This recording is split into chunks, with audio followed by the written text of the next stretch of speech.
बच्चों, हम लोग वाच्य पढ़ रहे थे। वाच्य के अंतर्गत हम लोगों ने कर्तृवाच्य पढ़ा, कर्मवाच्य पढ़ा।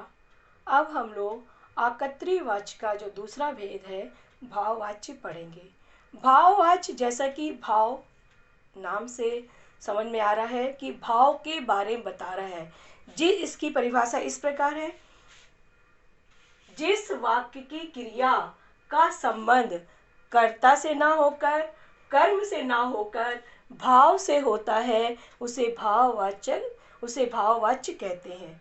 जहाँ पर क्रिया का संबंध कर्ता से भी नहीं है, कर्म से भी नहीं है, भाव से है, वहाँ पर भाववाच्य कहलाता है। ठीक है। भाववाच्य की क्रियाएं हमेशा पुल्लिंग होती है, एक वचन होती है और अकर्मक होती है। भाववाच्य की क्रिया हमेशा पुल्लिंग, एक वचन और अकर्मक क्रिया का प्रयोग किया जाता है। उदाहरण के द्वारा हम लोग समझेंगे। पहला उदाहरण है, दादाजी से चढ़ा नहीं जाता।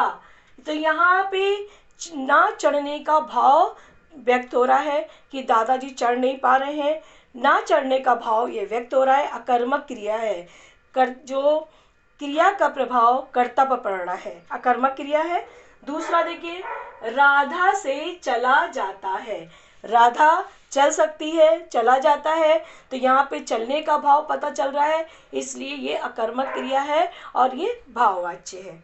तीसरा उदाहरण देखते हैं, बंदर से घूमा जाता है। बंदर जो है घूम सकता है, तो यहाँ भी भाववाच्य है।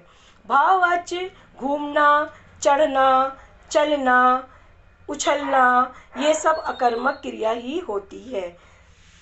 रोना, चिल्लाना अकर्मक क्रिया है। जहाँ पर क्रिया का प्रभाव कर्ता पर पड़ता है वो अकर्मक क्रिया होती है। तो भाववाच्य में अकर्मक क्रिया का प्रयोग किया जाता है और अकर्मक क्रिया जहाँ पर है और भाव का बोध करा रही है, जहाँ पर भाव की प्रधानता है, वहाँ पर भाववाच्य कहलाता है। अब अगले कक्षा में हम लोग वाच्य के नियम पढ़ेंगे कि किस प्रकार से वाच्यों को परिवर्तित किया जाता है।